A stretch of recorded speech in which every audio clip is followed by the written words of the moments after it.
Say what's up to YouTube, man. Say what's up to YouTube. We're getting ready to get started, y'all. Just for everybody that's on YouTube that might have missed the live, understand that we do the lives every Wednesday at 7 p.m.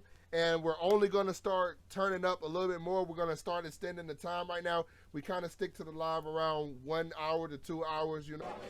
All right, class, go ahead and settle down. Settle down for me. Now, you may be asking why I only appear to be an upper body. Well, it's because that's all I could afford when I had this commissioned, but that is irrelevant now. Today we will be having a pop quiz. Now, what is the most controversial TV show of all time? South Park, hands down. We already know that, my boy. Hey, one shout out to Bloom for this, too. Okay, time's up. If you said anything other than South Park, you not only fail, but you are expelled from this university and sentenced to life in prison without the possibility of parole. Now, for those of you that are still here, a follow-up question. Why is South Park so controversial? There has existed many controversial shows in the time since the television was first invented. And sure, there may have been some obscure shows so offensive that they were canceled after a season, but... What's crazy is at one point in time, The Simpsons was probably a very controversial show that was out. The Simpsons, that's crazy. There has never been a show that has managed to become involved in major controversy as consistently as South Park. They have managed to stay controversial for 25 years at this point, and thanks to an absolutely absurd deal struck with the creators and Viacom, they don't plan on slowing down anytime soon. Damn! $90 million? Jesus! That's a lot of money. Viacom, I see that you have lots of money considering you're able to pay these guys almost $1 billion, so I would really much appreciate it if you stop trying to take my videos down. I work really hard on them, and I love your show, and so pretty please be kinder to me. Thank you. So thank you Viacom. Thank you for allowing me to do South Park on the channel and still monetize it. So every South Park video y'all watch on the channel, I directly can make money off of that to go back into the channel. And what were we talking about? Oh yeah, South Park. Because of everything I just explained, I thought it would be fun to go back and chronicle every major South Park controversy I could find and explain it to the best of my abilities. And a quick side note, I know this isn't a super original idea. I mean, Watch Mojo has done a top 10 list on the controversies. Right. And they've also done a top 20 list. And the top 20 list is literally... Oh shit, is that Buddha in there? Every South Park controversy explained. To this day, South Park will still find itself in the occasional controversy. However, the public response to the show today is practically non-existent when compared with how it was received when it was first aired. In 1997, the social landscape of the US was very different to how it is today. Vulgarity on television was practically non-existent at the time, so to put it in perspective, when The Simpsons aired in 1989, it was considered by many to be crude and offensive. Boy, is that a black Simpson character? What the fuck? Who the fuck is this, boy?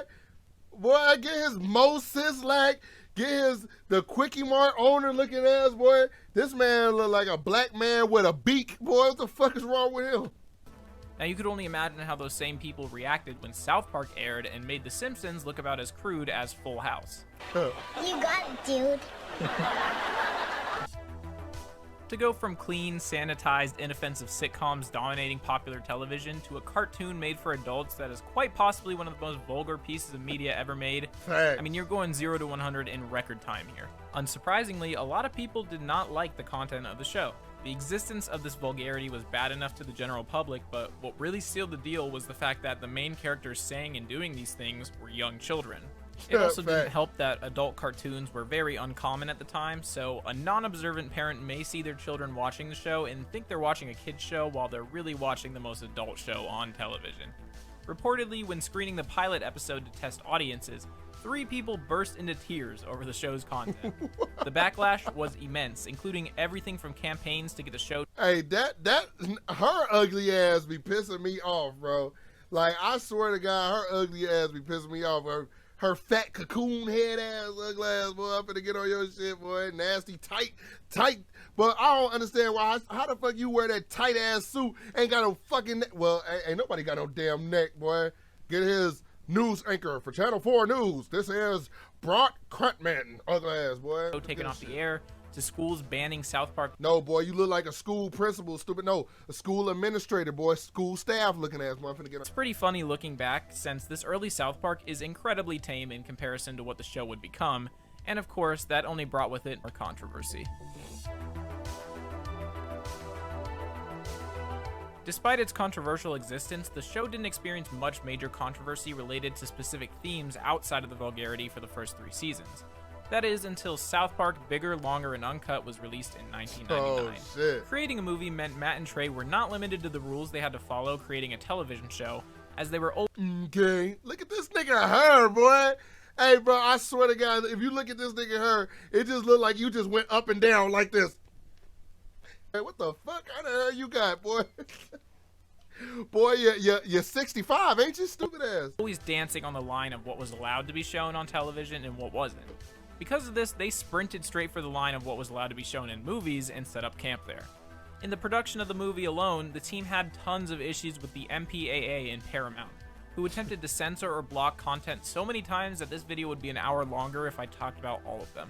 So here are just a few of my favorites. The original name for the movie was South Park All Hell Breaks Loose, but the MPAA would not approve this name because it had the word hell in it. So Really? Trey came up with Bigger, Longer, and Uncut, and it was approved. Only later did the MPAA realize what the name actually meant, and they attempted to block this title, but they were prevented from doing so. Hey, but there's nothing wrong with Bigger, Longer, and Uncut. Like, there's nothing wrong with the name. It's just all about how people perceived it. So, like, hell could be like, okay, that could be, you could say like, okay, hell is quote, quote, it could be a cuss word, or it could be signifying religion, right? Religion. So that makes sense. It's like, all right, well, you got an argument there. Well, you can't promote religion and yada, yada, or say cuss word in the title to your movie. But Bigger, Longer, and Uncut had nothing to do with anything. It's only your imagination. When writing the script for the movie, Matt and Trey were made aware that at the time, the MPAA required any movie with 400 or more swear words to be rated NC-17. They couldn't have their movie rated NC-17 due to their agreement with Paramount, so can you guess how many swear words they included in the movie? Yeah, it was 399. Oh, wow. Now, the public's reaction to the movie was basically what you would expect if you released a significantly longer and more offensive episode of South Park. People called for it to be banned. It was banned in a bunch of countries. People thought it marked the end of Western civilization as we know it. Yada, yada, yada. You get the picture. People just overreact. That's the thing. People just spend a lot of time fucking overreacting about everything. Hey, what the hell is going on here, boy?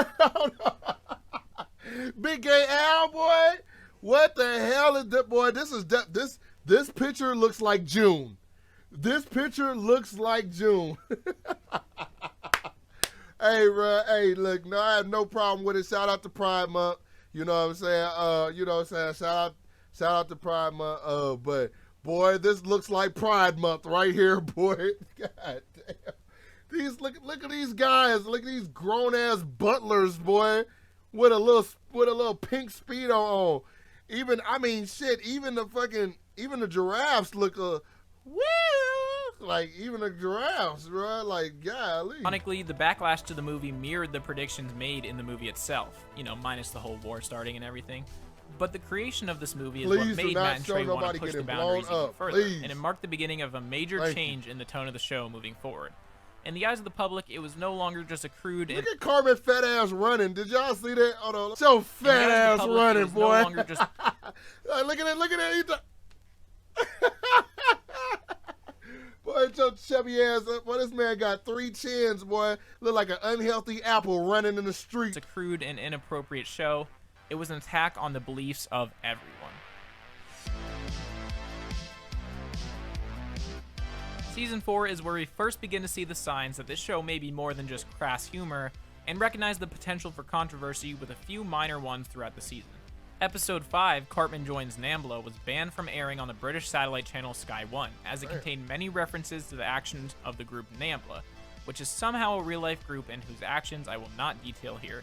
Right. Later in the season, we get one of our first glimpses at how well the show can handle contentious issues with Chef Goes Nanners, which discusses the implications of continuing to use a flag that was used in times of racism. The message was way ahead of its time, and while today the episode has aged like fine wine, when it was released, there was a small amount of backlash, mostly due to seeing it as racist.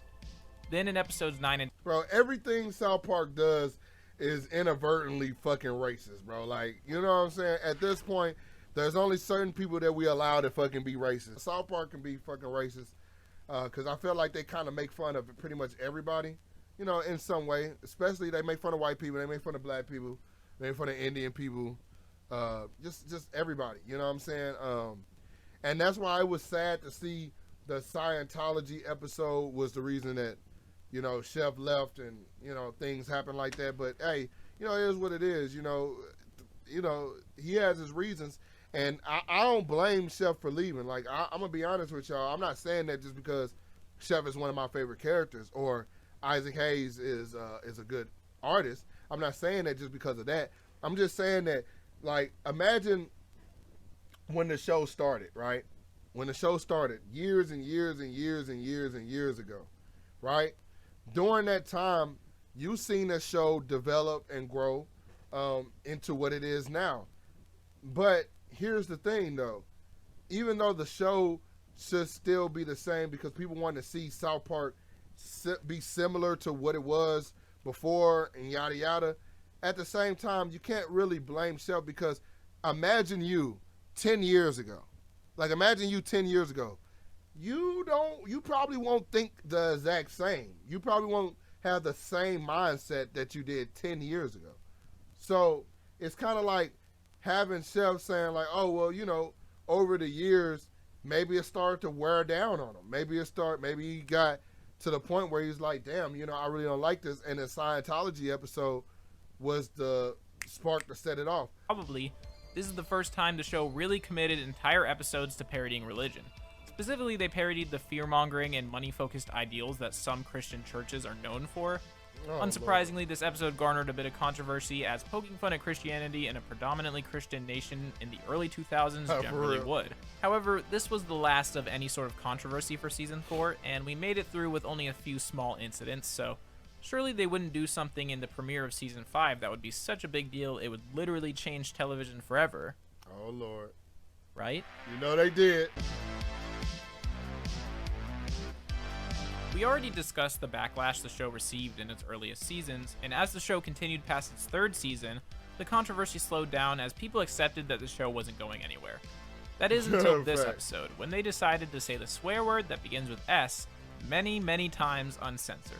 The episode made fun of the public's reaction to an episode of Chicago Hope, in which the word was said uncensored for the first time on TV. Oh, the episode includes the word being said 162 times, conveniently displayed by a counter in the bottom right corner. Are you serious? Initially, the creators only wanted to say it a few times, but Comedy Central refused. So they came up with the idea to say the word as many times as possible so that it lost all and any meaning, and it was meant to show that it's just a word and it has no real power. They mostly succeeded in this since the episode itself didn't receive all that much backlash, relatively speaking. It probably was funny as hell. That's probably why it was. Supposedly, Comedy Central received nearly 5,000 email complaints from different organizations. Damn! People, but besides that, there were Parents and teacher council around the world. Is that what that is? no large-scale protests or news stories covering the episode. This episode was surprisingly important to television as a whole, since it basically paved the way for this type of language to exist on television. And whether you think that's a good thing or a bad thing, it undoubtedly changed the television landscape forever. Yeah, people are just too soft sometimes. A clever satire of sex education and the age at which it's taught that is portrayed through extremely graphic depictions of some pretty disturbing things. The real controversy here was in the broadcasting. In Australia, the episode aired later than its usual time slot. I don't know, boy. He definitely looked like Napoleon Dynamite. This nigga right here, my boy. The real controversy here was in the broadcasting. In Australia, yes, definitely looked like Napoleon Dynamite. Again, the British channel Sky One outright refused to air the episode. In America, the Parents Television Council went as far as to cite the episode as an example Bro, did they have a pack of rubbers on the table, bro? I could have sworn that I just seen they had a pack of rubbers on the table. How the show is quote-unquote dangerous to democracy. If anyone can explain how exactly a cartoon about sex ed is dangerous to democracy, go ahead and explain in the comments down below. Since then, all repeats and DVD versions included edited scenes, particularly one with Mr. Garrison teaching the kindergartners how to perform the old rubber mouth technique. Oh my god. Comedy Central didn't even want to air the scene in the first place, but it did for the initial screening and then never again. Right, bro. You can't get past that one. Like, When this episode you gotta draw the line somewhere. The line needs to be drawn somewhere because if you let South Park go too far out, they'll go to the deepest end of the fucking pool with a jackhammer and dig fucking deeper, bro. When the episode first aired, it was considered very controversial. And no, it's not because it focuses on Jared from Subway, all of his controversies wouldn't come out. Oh, hell no! Rather, the episode makes countless references and jokes to the AIDS virus. And while it wouldn't be very controversial to do this today, in the early 2000s, it definitely was. The ending also includes Butters being beaten by his parents, and this combo of content meant that the episode was banned from airing on Comedy Central for years after it was released, though it was eventually allowed to air again. In an ironic twist, the day Jared accepted a plea deal for his crimes, Comedy Central aired the episode back-to-back nearly all day. And it really showcased how poorly some of the lines have aged. I'm going to seek out all the underprivileged and hungry children of the world, and I'm going to give them AIDS myself. You're going to give children AIDS? Fuck no. This one is less of a backlash from the public as it is Oh shit, bro. This is another funny as hell episode, backlash bro. from one individual, that individual being Jennifer Lopez. This episode goes pretty hard on her, It's Jennifer Lopez. painting her as a rude, entitled woman who is quick to violence when she hears something she doesn't like. It has been reported by people that have worked on movie sets with her that she is so unhappy about her depiction in this episode that she has gone as far as to fire those working on the set who even as much as referenced the episode. Trey Parker has claimed that he once saw Jennifer Lopez at a party where she proceeded to push past him rather aggressively without any acknowledgement. Okay, well, nobody give a fuck about what you mad at, girl. You do some more shit, you gonna get some more episodes on there, boy. Shit. Hey, it's one of those things that, like, yeah, you know, I don't want to. If South Park made an episode about me and I was in the media, I wouldn't want to be portrayed bad, of course. But that Jennifer Lopez episode was hilarious, and even Kanye West, he you know what I'm saying, he kind of let it go eventually. So I just was like, you know, take it as good publicity and keep it pushing. I think it's fair to say that she's close to the top in terms of bad celebrity reactions to South Park. My name is Jennifer Lopez. I eat tacos y burritos. That's racist, though. That's racist as fuck. All About the Mormons. One of the more iconic South Park controversies, some backlash followed the release of the episode All About Mormons, in which the show tackles Mormonism as a whole. The episode pokes fun at the absurdity of the beliefs of the Mormon people and the circumstances that their prophet Joseph Smith created to ensure his message was heard. It's not subtle in its criticism, and at times it can seem a bit harsh, especially as the episode progresses and you begin to realize that the tune playing in the back is actually giving its opinion on the matter. Right. You know, Talking about dum dum dum dum dum. America? Really? That sounds kind of... Dum dum dum dum dum. In contrast, the episode portrays the Mormon people as incredibly kind and happy people who are able to roll with any of the punches thrown their way. So while the episode is pretty scathing in its satirization of the religion itself, it depicts the people who practice it as a somewhat self-aware and understanding group. This was very much proven in the reception to the episode, as according to Wikipedia, the Church of the Latter-day Saints responded to the episode by first acknowledging that they believed the episode was a gross portrayal of church history, but would go on to say that they believed it, quote, inflicted no perceptible or long-lasting damage to the church. So ironically, even though this episode is considered very controversial, it seems like the Mormons themselves didn't really mind the episode too much. And by doing so, they really proved the episode correct about their ability to take criticism on the chin. The resilience would once again be shown when Matt and Trey would release their Broadway musical, The Book of Mormon, a few years later, in which the church would... Oh my God, a Broadway musical, A Book of Mormon by the South Park... Oh shit, bro, we gotta watch that. We gotta watch that sometime. Respond by saying, quote, "The production may attempt to entertain audiences for an evening, but the Book of Mormon as a volume of scripture will change people's lives forever by bringing them closer to Christ." They even went as far as to buy ads in the show's playbill where they would put things like, "You've seen the show, now go read the book." Honestly, I think that's hilarious. While Season 8 mostly avoided any serious backlash from the public, Season 9 is when the show really began to hit its stride in terms of stirring up controversy. This episode is actually far more controversial today for the reasons you may be thinking. Many would consider this episode to be pretty transphobic in its messages and themes. However, back in 2005, this was an issue that only a small minority of people cared about. Therefore, it was most... That's when he wanted to be tall, bro. I could have swore that's when he wanted to be tall. That shit was nasty. Ignored. However, that doesn't mean the episode avoided controversy at the time, as not too many people were happy about the real sex change footage that was intertwined into the episode's opening minutes. Even worse, it was apparently supposed to last for 5 minutes due to the lack of ideas for the episode, but Comedy Central said no, because of course they did. How are they even allowed to show it? Like, there has to be laws or regulations against it. Right, I told y'all, if the South Park creators could, they are going to go on the deep end of the pool and then dig deeper. Right? And though the alleged transphobia wasn't a big issue for the episode, it would be far from the last time the show would be labeled in this way. Oh, ginger kids, damn. This controversy is a perfect example of what I believe to be one of the few downfalls of South Park, that being the audience.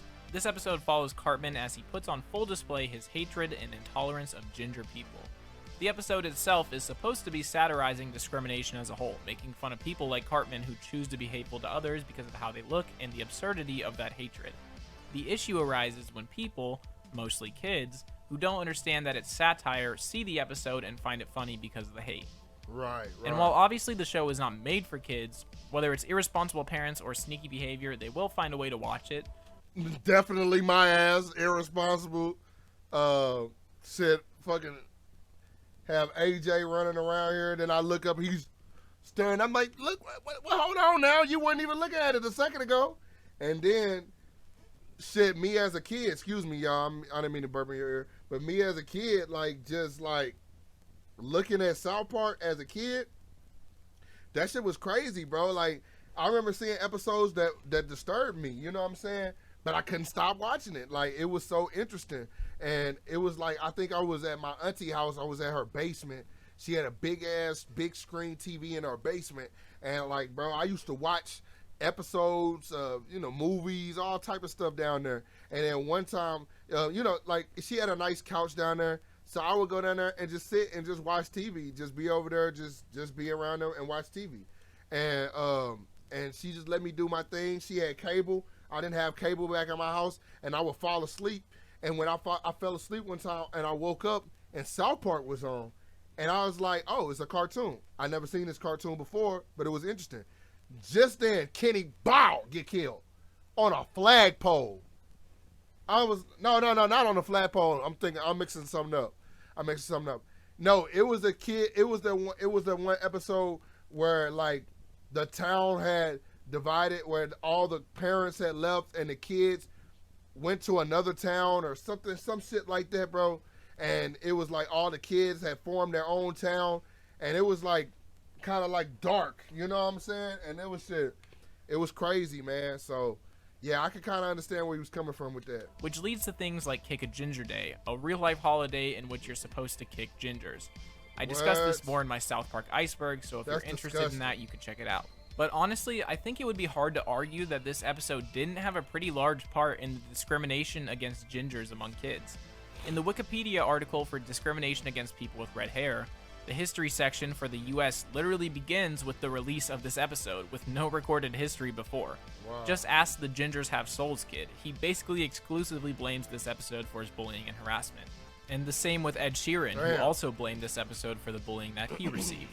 I don't believe it's the show's fault necessarily, since the episode is actually preaching against these intolerant mindsets, but I don't think anyone disagrees that the whole situation is a product of kids consuming media that they shouldn't be, and misinterpreting the messages. It's really just a product of bad parenting and yada yada, you get it.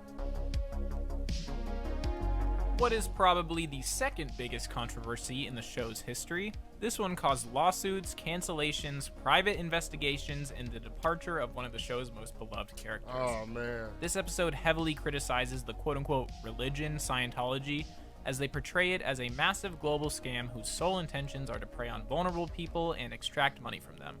They also parodied their willingness to sue anyone. Or you could send $50.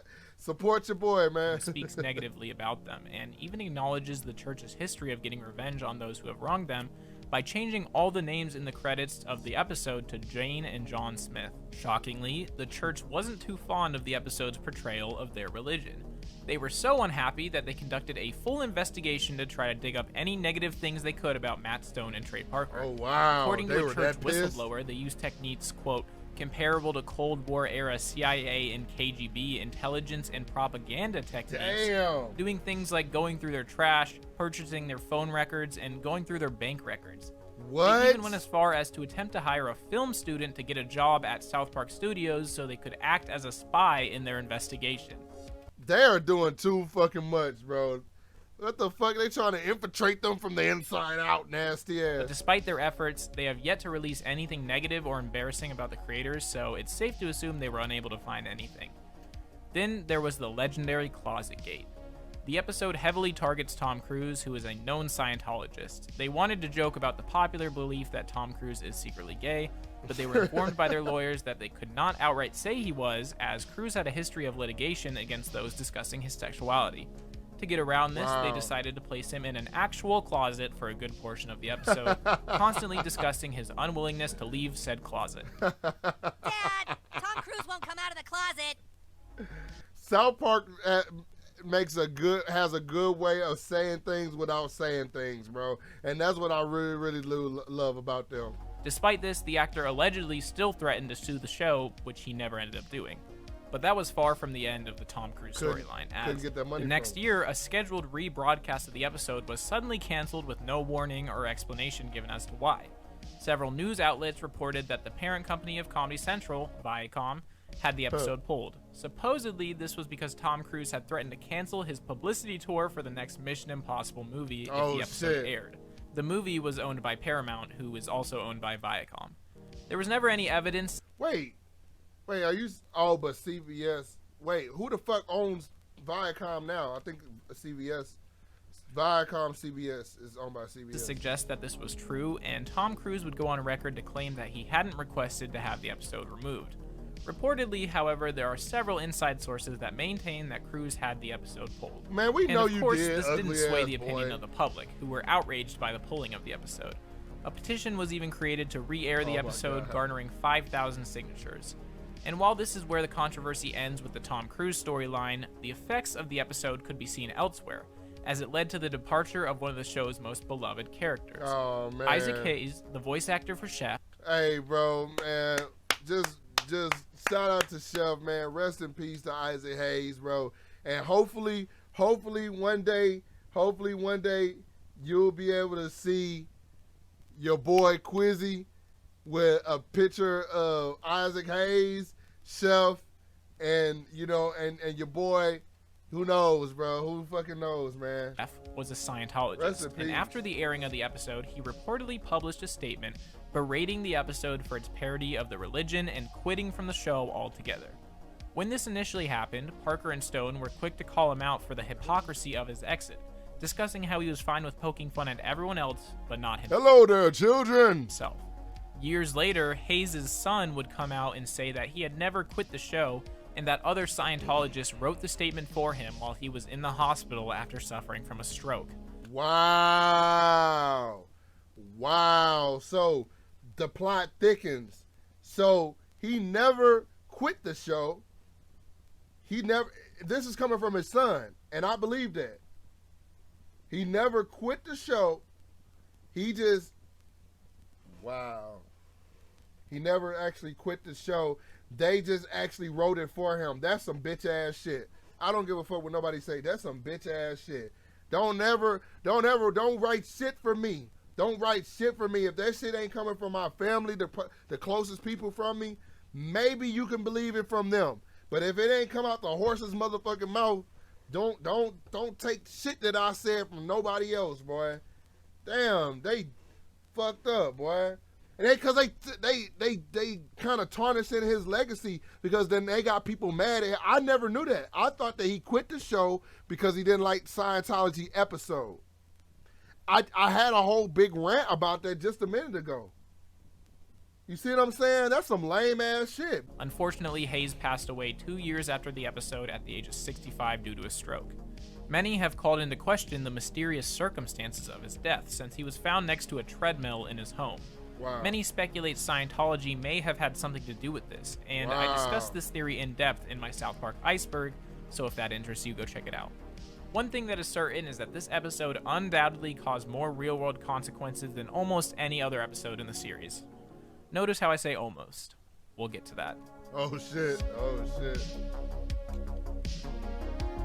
In this episode, Randy is cured of the horrible disease of alcoholism due to Oh, a miracle Lord. from a statue of the Virgin Mary. Specifically, he is one of the lucky ones to be covered in the blood being excreted from its... Well, you can see the clip. In a shocking turn of events, the Catholic Church was not too happy about this one. The Oh, Catholic really? League not only demanded an apology from Comedy Central, but also demanded the episode be pulled from air and never released on DVD. The U.S. Conference of Catholic Bishops sent a letter to the CEO Basically, delete the whole episode, just about. of Viacom, claiming that the network showed, quote, extreme insensitivity by airing the episode. Meanwhile, in New Zealand, the Catholic Bishops' Leader Conference lobbied the network to stop the episodes from being broadcast altogether. They were rejected, and the leading Catholic bishops called for a boycott of the network altogether. The Prime Minister of New Zealand even weighed in, stating that the episode sounded, quote, revolting, but the network was free to air it anyways.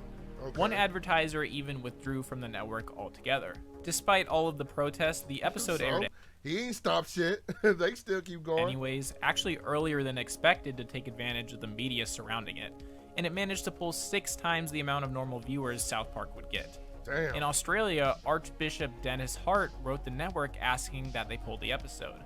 And while the episode was postponed, it did eventually air almost a year later.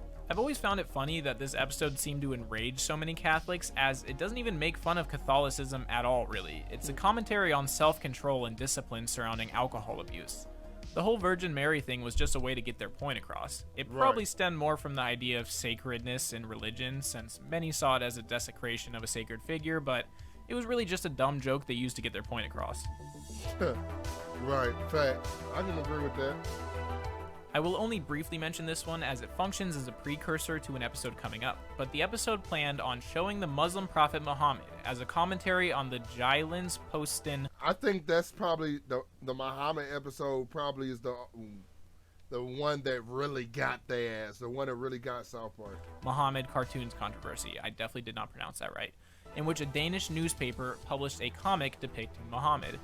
There was widespread protest and even some violence around the world because of this. Damn. Comedy Central were initially okay with showing Muhammad, but as part 2 was in production, they decided to censor the scene with Muhammad. Parker and Stone were not happy about this, calling the censorship, quote, wimpy.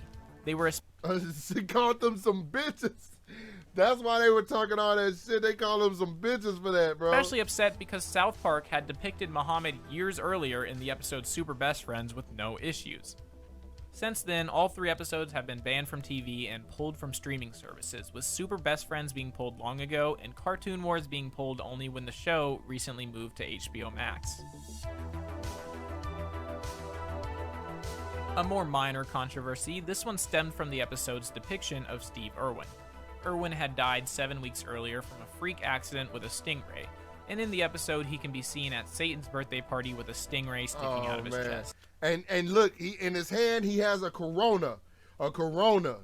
And her main worry was that their children may see the episode one day. I obviously understand why people were upset about this, but personally I find it funny that this is what caused controversy, considering the same episode literally featured serial killers Ted Bundy, John Wayne Gacy, and Jeffrey Dahmer doing a Three Stooges routine while being unable to stop themselves from murdering people. But, Oh, hey, Lord. that's just me. The irony in this one is that the only real issue people had with this episode was the lack of controversy. The episode tackles the implications that the N-word has on society. Oh, right. It's messed up. So it's like all the episodes, out of all the episodes that were said, right?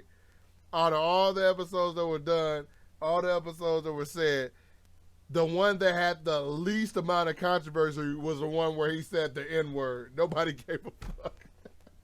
Well, I guess because black people didn't really. I don't even think black people rioted about that shit because it was just like y'all saw me and my dad watch it, bro. I'm black as fuck. It was hilarious, bro. And if you want to hear me dive deeper into it, then you can go check out my first video on this channel.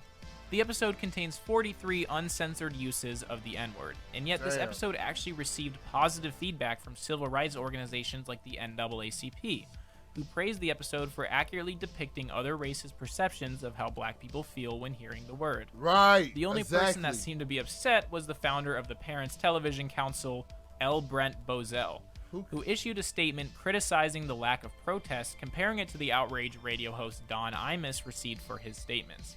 Severe misunderstanding of context aside, I'm sure he still got the point of the episode, that non-black people have a lack of understanding of how it feels to hear that word used, and that it's not really their place to make these kind of statements, as well as just how hilariously ironic it would be for a white person to make a statement like this. So let's go ahead and check and take a look at what this man looks like. Surely he wouldn't. Boy, get your dentist. Boy, this man look like a dentist lawyer, bruh. This man like just like, all right, fuck it. If I change the color of my tie, I'm a dentist. If I change the color of my tie, I'm a lawyer. If I change the color of my tie, your ass still ugly. I'm finna get on your shit, boy. This man look like he just took his beard and just said, fuck it, I'm just and some powder and shit. Goddamn it, this man put some this man got pancake mix on this shit, boy. This man got baking soda on this shit, boy. This nigga was eating ass and shit. He got a little juice on his beard and shit. This motherfucker fucked up. God damn, boy. Look at your shit, boy. This man look like he got 12 kids. Cheap about a dozen looking ass. I'm finna get on this shit. That's what this nigga haircut looked like, boy. Oh, well, I think that tells us everything we need to know. Right, facts. Oh, the China Probrem, yes. This one was pretty minor as well. This episode features some pretty graphic and violent depictions of an assault on Indiana Jones, and obviously there were a lot of... Oh my God. No, they did Indiana Jones wrong. Like, I don't even like watching that shit. They did Indiana Jones so bad, I don't even like watching it. Like, I'm talking about they get him good in that motherfucker. I'm be like, I was looking at that shit like, bro, this is a little too much for me. The people that were upset about this.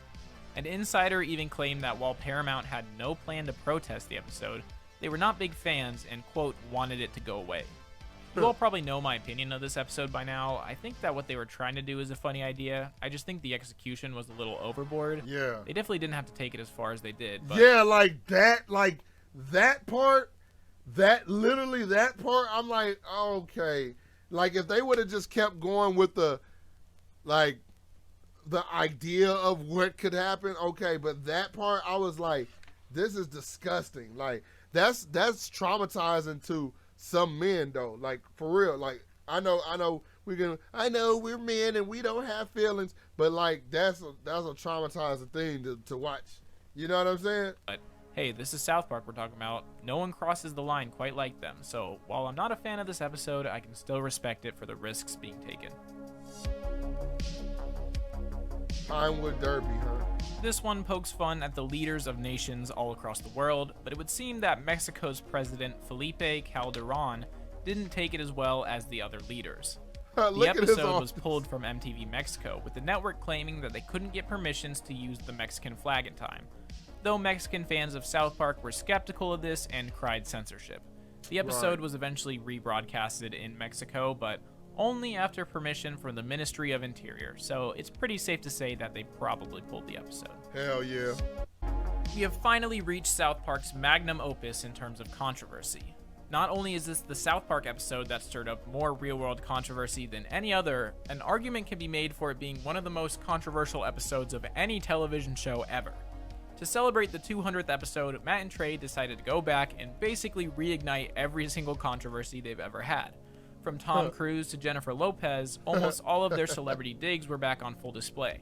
But of course they had to go back and visit one of their largest controversies, the depiction of the Muslim prophet Muhammad. In part 1, there are heavy implications that Muhammad would be shown in next week's episode. After part 1 was released, radical Muslim group Revolution Muslim heavily implied that if Muhammad was shown, there would be action taken against both Matt and Trey and Comedy Central. Wow. They included references to Dutch filmmaker Theo van Gogh, who was assassinated by a radical Muslim after publishing books criticizing Islam. God damn, they do not play, boy. I swear, they ass do not be playing. They be going hard about they shit. They be like, do not talk about... Okay, no, we're not going to... I said we're not going to...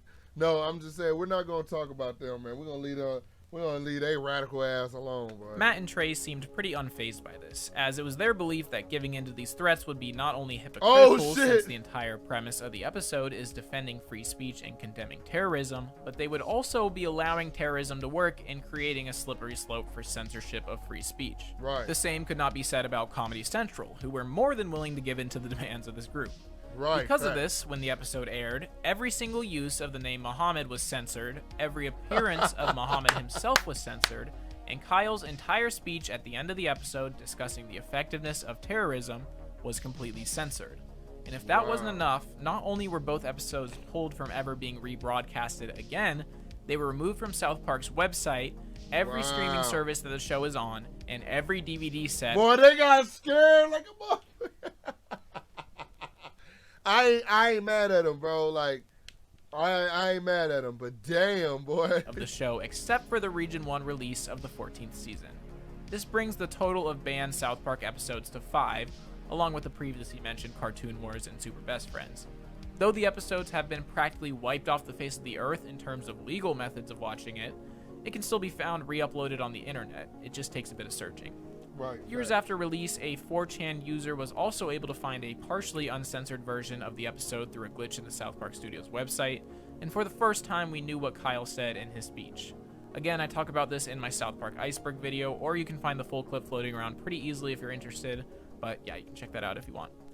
Despite the threats and the situation becoming a national news story, no violence or action was ever taken against Matt and Trey or anyone at Comedy Central. Obviously, I think they probably got some really good fucking security on that shit. Matt and Trey were very unhappy with the censorship, but despite this, they're still with Comedy Central, and occasionally will... Right, where the fuck are they gonna go? They signed a $90 million deal. I think you can get the fuck over it, my boy. reference the situation in interviews or through the show. They've even been able to sneak in a shot or two of Muhammad without Comedy Central noticing. Oh, shit. A controversy as big as the last one is a pretty tough What's up, Raptor? No, I'm not ending the stream yet. fact to follow in terms of generated controversy, and because of that, it would be nearly 14 years before South Park would generate another truly noteworthy controversy. This would come not in the form of an episode of the show, but rather with the release of their new video game, South Park: The Stick of Truth. I discussed this topic in great detail again on my Iceberg, so I recommend you check it out, but the short version is this. Europe and Australia have been known to be a lot stricter on what can be shown in the media, serious? so because of this, Ubisoft decided to censor certain parts of the game that they assumed would cause problems in those regions. Censored scenes include alien probing, performing abortions, and some special censoring in Germany, where certain imagery is illegal. They replaced the censored content with this mocking splash screen, and that was that. It wouldn't be until season 23 that the show would have another noteworthy controversy. I was going to talk about the Netherlands pulling the season 19 episode sponsored content due to Garrison's comments on Syrian refugees, as well as the show's half apology to Al Gore in season 22 after ridiculing climate change in the past, but those seem pretty minor to me, so I figured I would just mention them here. But anyways, remember how I mentioned that it wouldn't be the last time South Park would be accused strong woman will beat somebody's ass, bro. She do not be playing. Of transphobia. Well, here we are. In Bored Girls, Strong Woman competes in a Strong Woman competition as a heavy favorite for first place. That is until she meets one of her competition, Heather Swanson. Let's be honest, that's not right, bro. I don't care what nobody say. Who is a trans woman. She's modeled in the image of Macho Man Randy Savage, along with the trademark style of speaking, and she absolutely destroys the competition with no issue. Toast. After this was released, the absolute cesspool known as Twitter broke into a fit of rage. Not saying it's Jonathan, a cesspool my because boy. of this, I'm just saying it is in general because that website sucks. Many people were horrified by the show's depiction of trans athletes, and many even called for its cancellation. It was labeled transphobic by countless reviewers and journalists, as many discussed the implications of the episode and the effects it could have on trans people. Yeah, I just don't think it's transphobic as much as I think it was raising awareness about what could happen if we don't properly regulate it. You know, like, look at this man. He's cocky as hell. He shouldn't be in women's sports, bro. Any of this besides the hate mob, but the situation does raise an interesting question about the show's attitude towards trans people. To go off on a bit of a tangent, I would like to give my own opinion. Personally, as Hey, welcome to the channel, my boy. Thank you. someone who is unqualified to speak on this topic, being both not female and not transgender, I don't believe that this episode is transphobic. In don't reality, the episode contains very little commentary on trans athletes because Heather Swanson isn't really meant to represent trans athletes. Exactly. It's revealed throughout the episode that she is Strong Woman's ex-boyfriend who transitioned solely to get revenge on her because he felt like she had beaten him by breaking up with him. Wow. This insecurity of losing to a girl is what drives him to do this. Look at PC Principal. Remember when PC Principal whooped Aaron's ass in that bathroom, but he didn't beat. I think his name was Heather. I think the name was named him Heather. In reality, Heather Swanson is more of a representation of these male insecurities than a commentary on trans athletes. This is mostly confirmed by the subplot in which Cartman feels the same way after losing to the girls in their board game club, going as far as to lobby to have girls not allowed in the club. I personally read the commentary on trans athletes as pretty insignificant, basically presenting both sides through the Cartman plot and the Strong Woman plot, and closing without ever really making a point on the issue besides, this is a controversial topic. That's just my opinion on it. Maybe I completely misread it and it really was meant to be taken at face value, but I'd be interested to know what you guys think about it, whether you think it's transphobic, and whether you think the show as a whole is transphobic. So go ahead and let me know in the comments. Banned in China, the last one. Well, we have finally reached the most recent major South Park controversy. Technically, Bored Girls came out after this episode, but I wanted this one to be last. Anyways, this episode tackles media in China and how many companies like Disney and the NBA will censor and change certain aspects of their media in an effort to please the Chinese censors, as China has an incredibly rigid control over the media in their country. As you may have gathered by now, Matt and Trey are not the biggest fans of censorship, hence why this episode attacks both China and the companies willing to censor and change their content just to tap into the massive market that is China. He says, suck on the sweet tea to China. They basically see it as giving up your dignity just to make more money, and they make it very clear in this episode. After it was released, the Chinese government completely banned South Park from the country. Because he said that Winnie the Pooh looked like the Chinese president. He said Winnie the Pooh looks like the Chinese president. They didn't have to murk Winnie the Pooh. Randy fucked up for that, bro. I remember when I first synced it, me and my dad synced it. When my dad saw it though, he was like, what the fuck? You could see it in his face. He was like, damn, they went far. Basically wiping away any trace of it on the internet and TV. And in true South Park fashion, the creators did not show a hint of caring, going as far as to issue a sarcastic public apology to the country. And I think they've shown that they really have no reason to care about missing out on the Chinese market. Hell no. Well, we made it through every major controversy this show has experienced. Hey man, we want to give a big shout out to Bloom for going through and doing all of this, man. Shout out to you, Bloom. Bloom is actually a subscriber to the channel. He actually commented on the channel. Matter of fact, I don't know if he's actually subscribed, but I know he's definitely commented on the channel before, and definitely, you know, shouted your boy out. So damn, you know, shout out to you, Bloom. You did a great job, bro. You did a great job. But if he is a part of the family over here, man, that's some great shit, bro. Bloom, that was really great, bro. You are definitely gonna go far with that, bro.